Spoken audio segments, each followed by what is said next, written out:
Hello,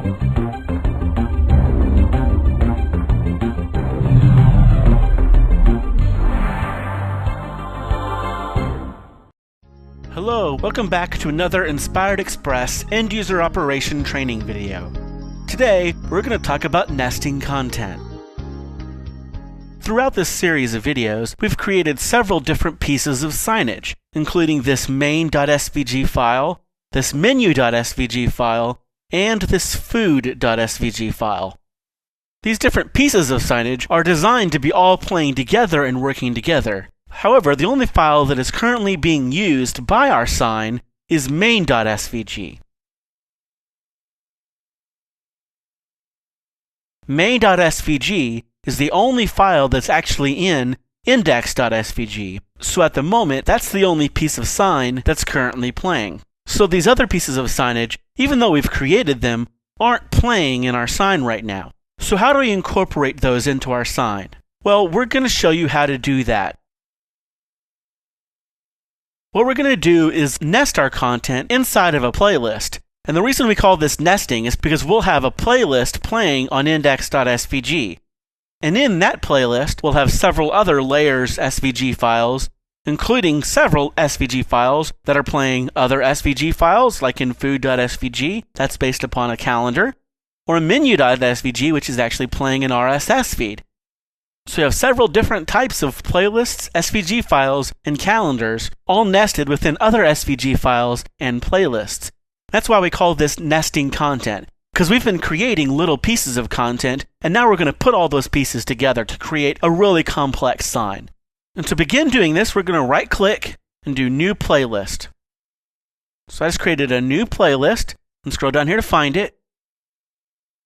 New playlist.svg, and right-click and rename that, and we're just going to call this Main Playlist.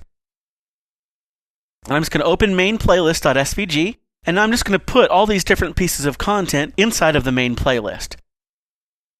And that's going to include main.svg, food.svg,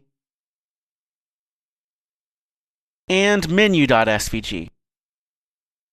And let's also put the video that we've been watching. Let's put that in there too.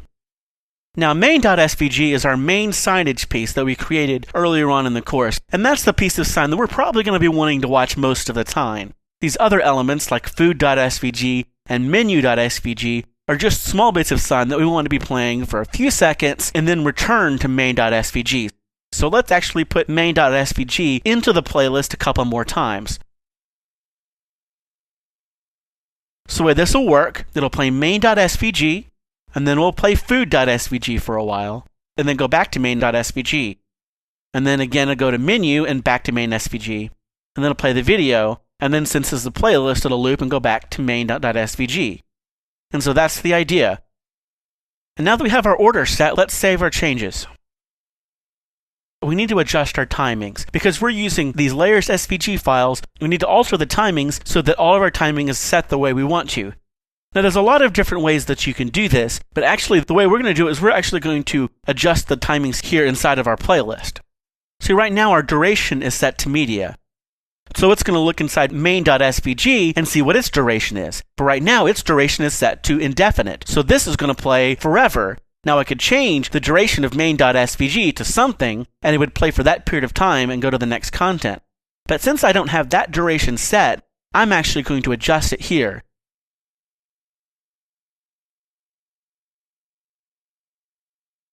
Remember, we went back and looked at playlists before. We have the default slide duration. If the duration is set to indefinite, well, then it's going to look at this default duration to see how long it's going to play. So that's what we're going to do. We're going to set all of these different pieces of content to indefinite inside of the playlist. And once all of these slides are set to indefinite, then the playlist will read off of its own internal duration. Right now, the duration of showreel.wmv is set to media, and we can actually leave it at media because it's a video, and so it has a set duration. But this video is actually a bit long. It's actually over 2 minutes long, which is a bit long for what we're wanting to do. So we're actually going to set it to indefinite too. Now, right now, it's not set to loop.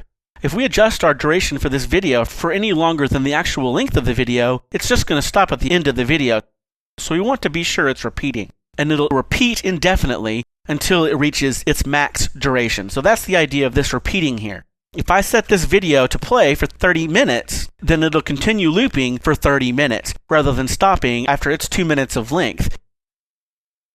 So I'm just going to click OK.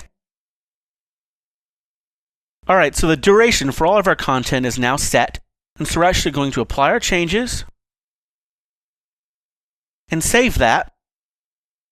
And let's play it to just see what it looks like. And so it's going to play for a few seconds, and then it'll fade to the next piece of content. And then that'll play for 5 seconds, and it'll fade to the next piece of content.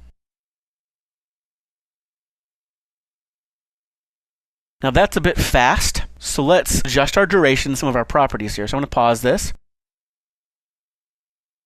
And let's go inside of our properties and adjust that. The first thing we need to adjust, hopefully you remember, we need to go to our default slide duration.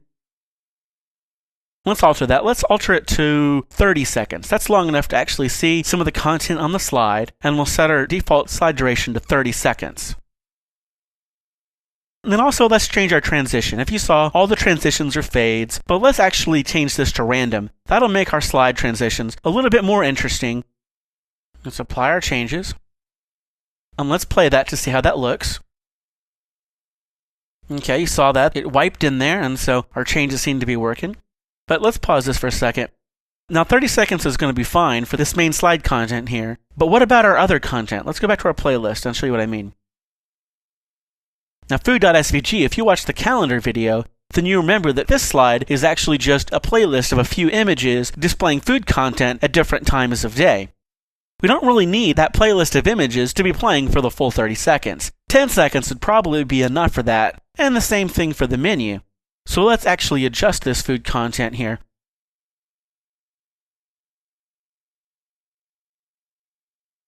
So I'll just set it to 10s and press OK.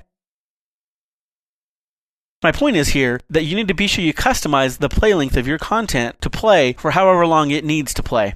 Just because it's a playlist, not everything has to play the same length. You want to set your default duration to match the length that you want most of your content, but if you have content that you want to play for a shorter period of time, you can adjust that. So the whole idea of using this playlist to drive your sign content is to remember that you can adjust your timing to match whatever content you're playing.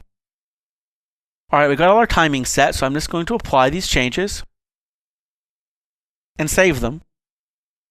And let's play to see how it looks.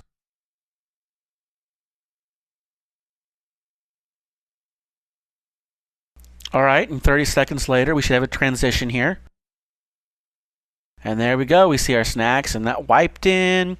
And that's going to play for about 10 seconds. And there we go. It's going to fade, and it'll fade back to our sign content.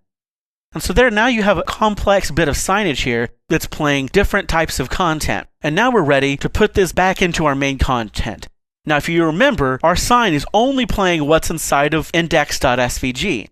Let's close this and open index.svg.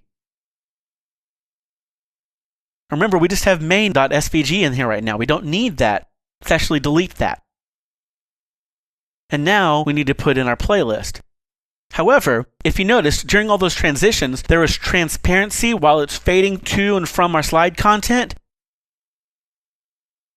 So we're not just fading to black while we're going to and from our content. Let's actually put a background image in here.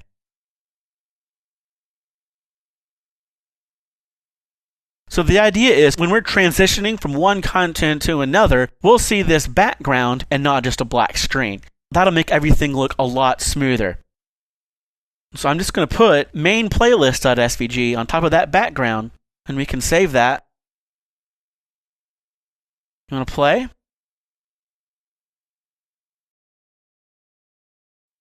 Now let's make that full screen. And let's wait here and see what it looks like at the transition.